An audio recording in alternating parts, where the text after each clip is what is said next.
Hello guys, my dear student, मैं Ramchandra sir Nehru public school. मैं बात पुनः वही टॉपिक लेकर आ रहा हूँ। आ गया हूँ आपके बीच में। समास हम लोग पढ़ रहे थे। हम लोग तत्पुरुष समास, कर्मधारय समास, द्वंद्व समास पढ़ चुके हैं। अब उसी के आगे जो हमारा 4th नंबर है, द्विगु समास। आज हम लोग इसके बारे में पढ़ेंगे। समास हमने पिछले टर्म में बताया था कि 6 हैं। आज हम इसमें 2 समास बताएंगे। इसके उपरांत एक आखिरी वाला भी बता देंगे आपको। देखिए, समास एक महत्वपूर्ण टॉपिक है। इससे कंपटीशन में और जो हमारी शैक्षणिक परीक्षाएं चलती है उसमें सब में ये पूछे जाते हैं। क्वेश्चन कैसे आता है, उसमें सामासिक पद दिया जाता है और उसका समास विग्रह और समास का नाम आपसे पूछा जाता है। तो हम सब क्रमबद्ध तरीके से पढ़ रहे हैं। तो आज द्विगु समास के बारे में पढ़ेंगे। प्यारे बच्चों, द्विगु समास की परिभाषा सबसे पहले समझेंगे। लिखा है, इस समास में पहला पद संख्यावाची होता है तथा द्वितीय पद उस संख्या का विशेष होता है। पिछले बार हमने बताया विशेष किसे कहते हैं, संज्ञा को कहते हैं। देखिए, द्विगु समास की मेन कंडीशन यहां से होती है कि इसका पहला पद संख्या को डिनोट करेगा। और ये हमने कई बार बता चुके हैं कि समास में 2 पद जरूर होते हैं। द्विगु समास में पहला पद संख्यावाची होता है और जो दूसरा पद होता है उस संख्या का विशेष होता है, उस संख्या का संज्ञा होता है, नाम होता है। जैसे लिखा है समासिक पद में पंचगौ, पंचगौ, इसका समास विग्रह बनेगा 5 गायों का समूह। तो देखिए, पंच जो शब्द है ये हमारा संख्यावाची है और ये गौ माने गाय, ये द्वितीय पद है। इसे हम पूर्व पद, उत्तर पद भी कहते हैं। कहीं पर आपकी डेफिनेशन में बुकों में मिलेगा तो हम इसे प्रथम पद या द्वितीय पद के नाम से भी जानते हैं। और दूसरा एग्जाम्पल हमारा है दोपहर, 2 पहरों का समूह। इसमें समूह की बात होगी और संख्यावाची पहला पद होगा। और जैसे एग्जाम्पल है पंचवटी, 5 बटों का समूह। चौराहा, 4 राहों का समूह। तिराहा, 3 राहों का समूह। ऐसे बहुत सारे एग्जाम्पल हैं इसके।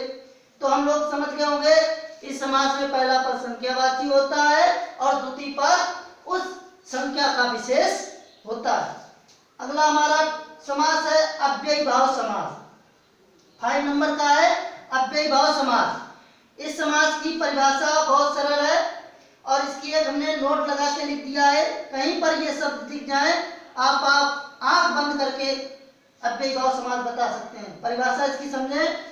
इस समास में पहला पद प्रधान होता है तथा उपसर्ग प्रकृति का अव्यय होता है। जो हमारा पहला पद होगा वो प्रधान तो होगा, मुखिया तो होगा, लेकिन साथ में उपसर्ग, वो उपसर्ग के रूप में होगा, उपसर्ग या अव्यय होगा। तथा द्वितीय पद संज्ञा होता है, द्वितीय पद संज्ञा होता है।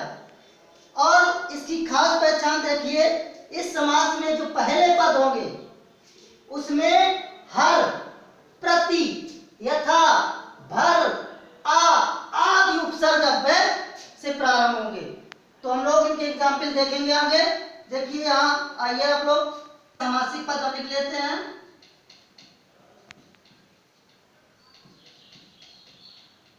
और इसका समास विग्रह अभी करके देख रहे हैं। बहुत सरल ये टॉपिक है। जैसे लिखा है आपके में, लिखा है यथाशक्ति, यथाशक्ति। तो इसका विग्रह क्या बनेगा, शक्ति के अनुसार। क्या बनेगा, शक्ति के अनुसार, शक्ति के अनुसार। अब देखिए, इसमें हमने बताया यथा निकल आया, पहला पद इन्हीं में से होगा कोई। जैसे लिखा है भरपेट, ये पहला पद, ये द्वितीय पद, तो क्या बनेगा, पेट भरकर, पेट भरकर। ये इसका समास विग्रह है। ऐसे बहुत सारे एग्जाम्पल हैं। अभी मैं आपको एक आखिरी वाला जो बचा है बहुब्रीहि समास, उसके बारे में बताएंगे और उसके उपरांत में आपको समास जितने भी पढ़ाए हैं सभी से संबंधित और इनसे आपको HW के रूप में काट देंगे। प्यारे बच्चों, हम लोग आखिरी समास पढ़ने वाले हैं। देखिए, आखिरी हमारा समास है बहुब्रीहि समास। इस समास में हम लोग समझेंगे, इसके एग्जाम्पल समझेंगे। हम लोग 5 समास के बारे में पढ़ चुके हैं। आज आखिरी समास हमारा बहुब्रीहि समास है। देखिए, इस समास में पूर्व पद, अभी बताया था कि पूर्व पद को पहला पद भी कहते हैं। पूर्व पद या उत्तर पद यानी बाद वाला द्वितीय पद, पूर्व पद या उत्तर पद दोनों प्रधान नहीं होते हैं, बल्कि कोई अन्य पद प्रधान होता है। ये इसकी खास पहचान है। दूसरे पद की और पहले पद की प्रधानता ना होकर किसी अन्य पद की प्रधानता होती है। ये हमारा बहुब्रीहि समास कहलाता है। और देखेंगे इसके एग्जाम्पल, जैसे लिखा है। आप लोग इस उदाहरण समझने से पहले देखें कि आपने देखा होगा कि कभी चूना और हल्दी को मिलाओ, चूना और हल्दी को मिलाओ तो चूना कैसा रंग का होता है? सफेद, हल्दी पीली, और जब इनको मिला दो तो कैसा रंग हो जाता है? लाल। कैसा रंग बन जाता है? लाल। बिल्कुल सेम कंडीशन यही है कि इसमें पद तो अलग अलग होंगे लेकिन प्रधानता किसी अन्य की होगी। जैसे लिखा है लंबोदर, तो बनेगा लंबा है उदर जिसका। समास विग्रह क्या बनेगा? लंबा है उदर जिसका, अर्थात गणेश जी। तो देखो, विग्रह करने पर प्रधानता किसकी निकल के आ रही? गणेश जी की। तो ये हमारा इसका उदाहरण है बहुब्रीहि समास का। अब देखेंगे लंबकरण। लंबकरण में इसका विग्रह करेंगे, क्या बनेगा? लंबे हैं कर्ण जिसके, अर्थात गधा। गधा के काफी लंबे कर्ण बड़े बड़े होते हैं। तो ये हमारा भी बहुब्रीहि समास का उदाहरण है। इसी प्रकार लिखा है चंद्रशेखर।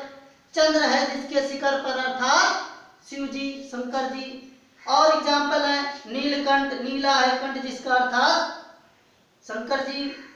ऐसे बहुत सारे उदाहरण है बहुब्रीहि समास के। अब हम लोग एक एग्जाम्पल बता रहे हैं। जैसे लिखा है दशानन, ये है शब्द एक हमारा।